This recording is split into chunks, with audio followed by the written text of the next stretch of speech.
वित्त मंत्रालय ने सरकारी कर्मचारियों से कहा है कि वे अपने फिजूल खर्च में कटौती करें। साथ ही ये कहा गया है कि कर्मचारियों को हवाई यात्रा के लिए अपनी श्रेणी में उपलब्ध सबसे सस्ती उड़ान चुननी चाहिए ताकि सरकारी खजाने के बोझ को कम किया जा सके। वित्त मंत्रालय ने सरकारी कर्मचारियों को अनावश्यक खर्च में कटौती करने के निर्देश दिए हैं। मंत्रालय ने सरकारी कर्मचारियों से कहा है कि वो अपनी यात्रा की तारीख से कम 3 सप्ताह पहले हवाई टिकट बुक करा लें। उन्हें अपनी श्रेणी के हिसाब से सबसे सस्ते किराए वाला ऑप्शन चुनना चाहिए। मंत्रालय का कहना है कि कर्मचारियों को यात्रा के प्रत्येक चरण के लिए केवल एक ही टिकट बुक करना चाहिए और बेवजह टिकट रद्द करने से बचना चाहिए। 3 एजेंटों से ही कराएं बुकिंग। सरकारी कर्मचारी फिलहाल केवल 3 अधिकृत ट्रैवल एजेंटों से ही टिकट खरीद सकते हैं। इनमें Balmer Lawrie and company, Ashok travels and tours और IRCTC शामिल हैं। हवाई टिकट बुकिंग से जुड़े नए हवाई टिकट दिशा निर्देशों के अनुसार यात्रा के 72 घंटे से भी कम समय के भीतर बुकिंग करने और 24 घंटे के भीतर टिकट रद्द करने पर कर्मचारियों को स्वघोषित स्पष्टीकरण देना होगा।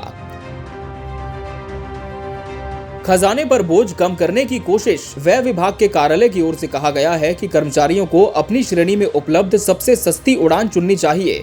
टिकट एक ही ट्रैवल एजेंट के जरिए बुक कराने चाहिए और बुकिंग पर किसी भी तरह के शुल्क का भुगतान नहीं करना चाहिए। साथ ही कहा गया कि कर्मचारियों को यात्रा पर जाने से कम 21 दिन पहले फ्लाइट टिकट बुक करने की जरूरत है ताकि सबसे अधिक प्रतिस्पर्धी किराए का लाभ उठाया जा सके और सरकारी खजाने पर बोझ को कम किया जा सके। बकाया राशि भुगतान के आदेश। व्यय विभाग ने सभी मंत्रालयों और विभागों को यात्रा पूरी होने के 30 दिनों के भीतर ट्रैवल एजेंटों को अपना बकाया चुकाने के लिए कहा है। वहीं अधिकारियों को यात्रा की पुष्टि के 72 घंटे के भीतर अंडरटेकिंग देनी होगी। मंत्रालयों को 31 अगस्त 2022 तक ट्रैवल एजेंटों को पिछले सभी बकाया राशि का भुगतान करना होगा।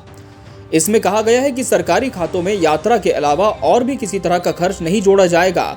वित्त मंत्रालय अनावश्यक खर्च में कटौती करना चाहता है क्योंकि पेट्रोल और डीजल पर उत्पाद शुल्क में कटौती, इसके अलावा कुछ वस्तुओं में सीमा शुल्क में कमी, उर्वरक सब्सिडी और गरीबों के लिए मुफ्त भोजन योजना के कारण राजकोषीय खर्च पहले से ही अधिक है। अगले महीने बढ़ सकता है डीए। खबर है कि सरकार अगले महीने से सरकारी कर्मचारियों के डीए में बढ़ोतरी कर सकती है। साथ ही 18 महीने के बकाया डीए का भी भुगतान हो सकता है। कर्मचारियों के डीए में बढ़ोतरी AICPI के आंकड़ों के आधार पर होती है। 2022 में AICPI के आंकड़ों में लगातार बढ़ोतरी हुई है। इस वजह से सरकार कर्मचारियों का डीए 4 से 5% तक और बढ़ा सकती है।